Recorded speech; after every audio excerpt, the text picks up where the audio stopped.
ন্যায় এবং ইনসাফ এই বাংলাদেশে প্রতিষ্ঠিত হয় নাই, কোরআন দিয়ে পরিচালিত হয় নাই। আমাদের এই দেশ কোরআন দিয়ে পরিচালিত করার জন্য আজকে একটি ইসলামী সমাজের প্রয়োজন, ঐক্যবদ্ধ হওয়া দরকার। প্রত্যেক মুসলমানদেরকে, প্রত্যেক ইমানদারদেরকে সেই দাওয়াত নিয়ে আজকে জামাত ইসলামী আমরা এসেছি। আমাদের সাথে আছে লক্ষ্মীপুর সদর ৩ আসনের জামাত মনোনীত সংসদ সদস্য পদপ্রার্থী জনাব ডাক্তার রেজাউল করিম ভাইয়ের নেতৃত্বে আজকে এই বাঙালি বাজারের আপামর সকলের কাছে আমাদের একটি দাওয়াত, আসুন একটি সুন্দর সমাজ নির্মাণের জন্য, একটি ইসলামী সমাজ নির্মাণের জন্য জামাত ইসলামীতে সম্পৃক্ত হই, জামাত ইসলামীর হাতকে শক্তিশালিত করি এবং জামাত ইসলামী সম্পর্কে আমরা জানি। এই জানার জন্য আমাদের একটি পরিস্থিতি রয়েছে, এই পরিস্থিতিটা আপনি জামাত ইসলামের এমপি প্রার্থী ডক্টর রেজাউল করিম ভাই এর ওনার সাথে একটা ছবি নাম শুনছেন হয়তো বা না আচ্ছা আলহামদুলিল্লাহ ভাই খুব ভালো মানুষ।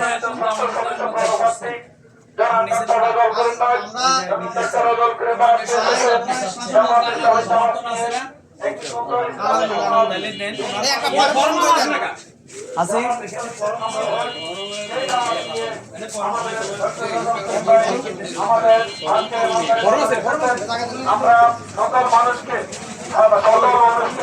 আহ্বান জানাবো যে আসুন বাংলাদেশ জামাত ইসলামীতে সামিল হওয়ার মাধ্যমে একটি ইসলামী সমাজ, একটি কোরআনের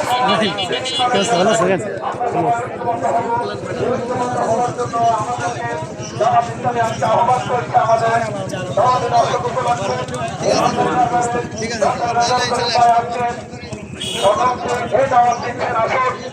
একটি ইসলামী সমাজ, একটি কোরআনের সমাজ নির্মাণের জন্য আমরা বাংলাদেশ জামাত ইসলামীতে সামিল হই। বাংলাদেশ জামাত ইসলামী সমাজকে আমরা শক্তিশালী করি এবং এই সুন্দর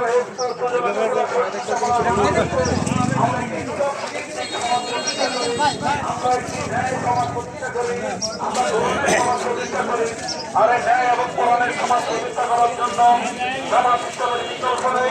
এই দাওয়াত নিয়ে আমরা আপনাদের কাছে আসছি, আমাদের কাছে এই দাওয়াত নিয়ে